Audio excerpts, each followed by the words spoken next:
Welcome to DTV. Today we've got in the hot seat Luke Bingham. Luke, hello. Hello. How are you? I'm fine, how are you?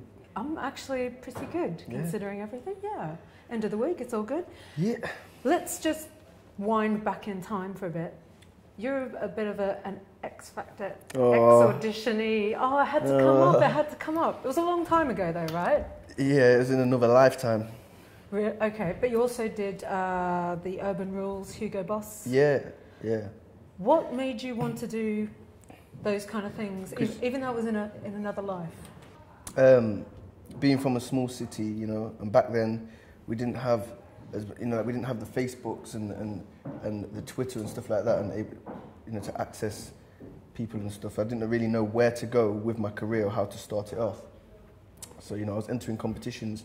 My mum, advised me to enter the X Factor and stuff. I seen Hugo Urban Rules. So I was entering as many things like that as possible, just to get involved or get an opportunity to kickstart my career.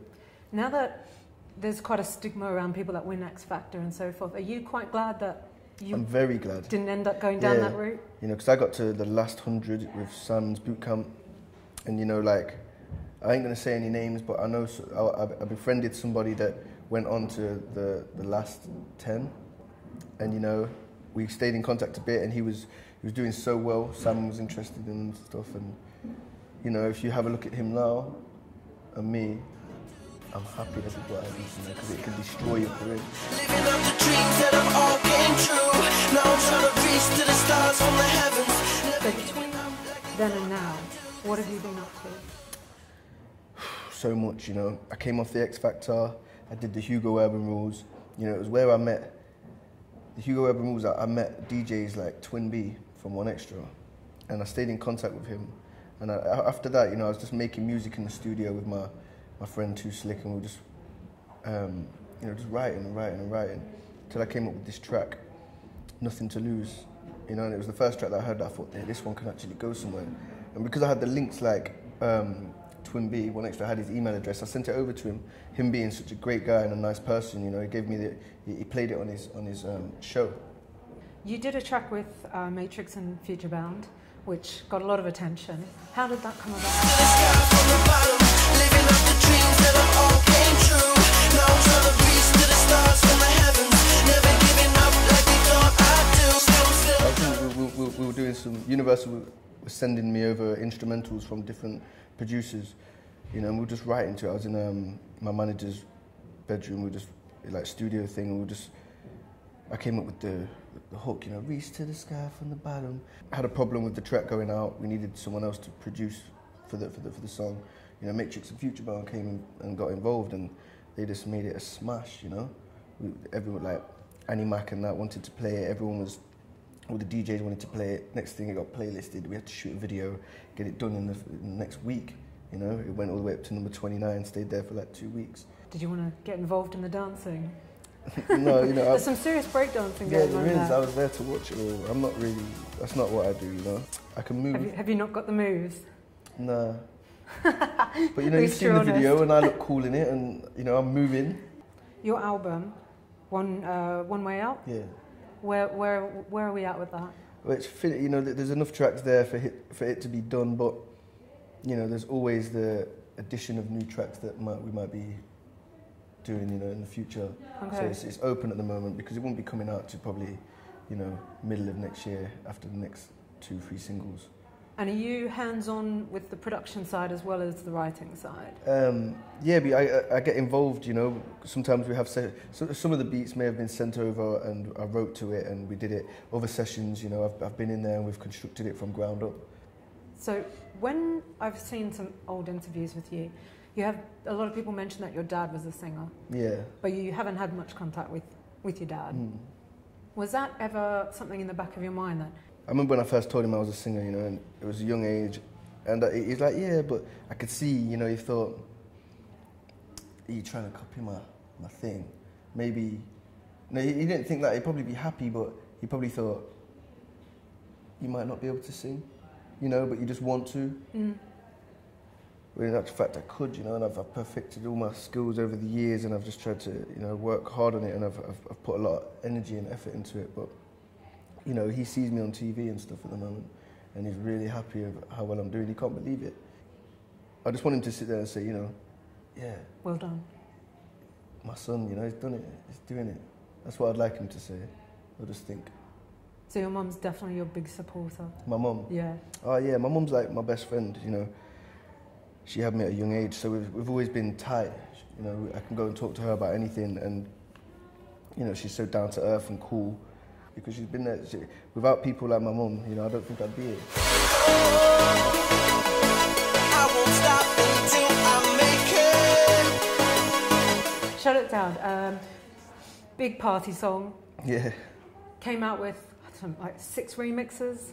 Yeah, it's got a lot of remixes on it. Yeah. What's your favourite? Because there's a couple on there that I really, really love. I'm not going to tell you which ones, but... I like the Heavy Feet one. Yeah? Yeah, that's my favourite. The rest of it, you know, I hope everyone else likes it. Yeah, why wouldn't they? You know, Plus it has a big smiley face in the video, which I basically want on my living room floor. It frowns as well at one point. Does it? I'll have to watch it again. Right, we're going to do some very quick randomy questions. All right.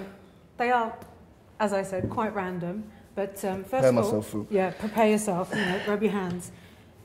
Who would you most like to collaborate with? Like, if anyone, dead or alive?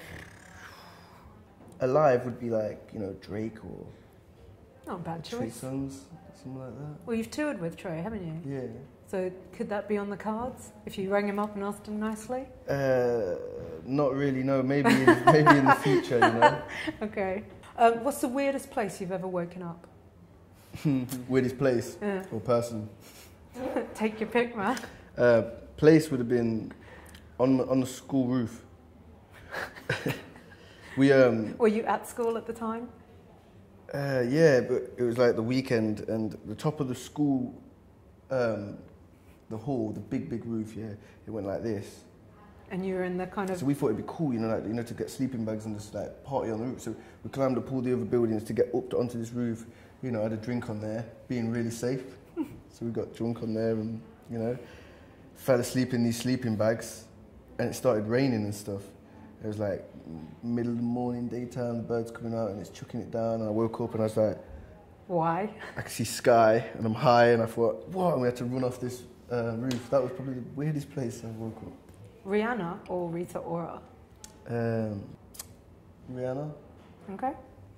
You tweet a lot about your star sign being a Gemini. Really, what it is this, you know, the Gemini... Do you read Mystic Meg religiously? I retweet the Gemini. Okay. You know, you have them star sign things.